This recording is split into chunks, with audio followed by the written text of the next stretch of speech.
I was in, he had a policy that if you kind of went to school on the show and spent a certain number of hours trailing other directors and going to the editing bay, that he would give you a shot directing. And I think I was about to get my first shot, like right around then. I don't remember, but maybe a year later I got to direct. But I was already studying being a director, as were Roxanne and Robbie and Tim.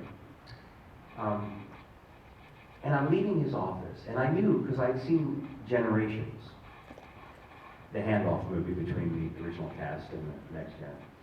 They destroy the Enterprise on the ice planet at the end of the movie. So I knew the Enterprise didn't exist anymore. And I said, you're going to have a brand new Enterprise in your next feature. And he said, yes. I said, I don't understand something. Why does Voyager have more advanced technology than your flagship? And he said, what do you mean? I said, well, how come we've got this emergency medical hologram thing and the Enterprise doesn't have it? I said, I'm not trying to pad my part. I'm just looking out for your logic here. And he smiled and said, why would they look alike? I said, why wouldn't they look alike? It's like a popular screensaver. It's the first generation of a program. They would all be identical. And he smiled and said, that's a very interesting idea. And I went, okay. The seed had been planted. About a week or two later, I'm having dinner with Ron Moore over at his house, because I was friendly with Ron, even though he didn't really work on Voyager then. He wrote some scripts for it, but he was primarily on Deep Space Nine. But I knew that he and Brannon were writing the script for First Contact. So I was with Ron, and I said, you and Brannon are writing the... He said, yeah. I said, I didn't understand something. And I walked him down the path. And he said, that's a very interesting idea. A week or two later, I'm in Brannon's office. We're talking about something for the doctor. And I said, you and Ron are writing a movie script. I said, I didn't understand something. Walked him down the path. And he said, that's a very interesting idea. Okay, now like 2 months go by.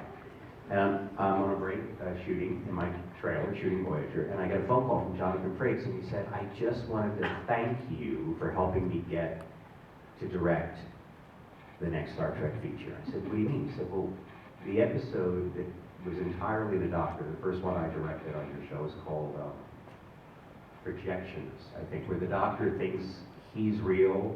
Barclay's in it, and Barclay's trying to convince the Doctor that he's a real person in a holographic simulation, and everybody else is a hologram.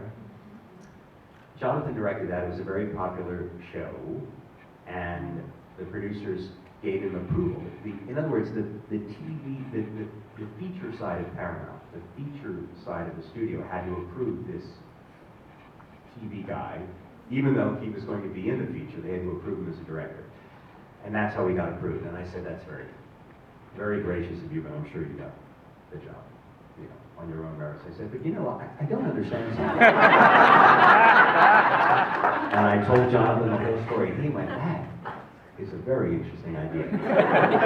And about 3 weeks later, Rick Berman called me on the phone and said, we decided to put the EMH in the next Star Trek feature. And I said, that's a very interesting idea.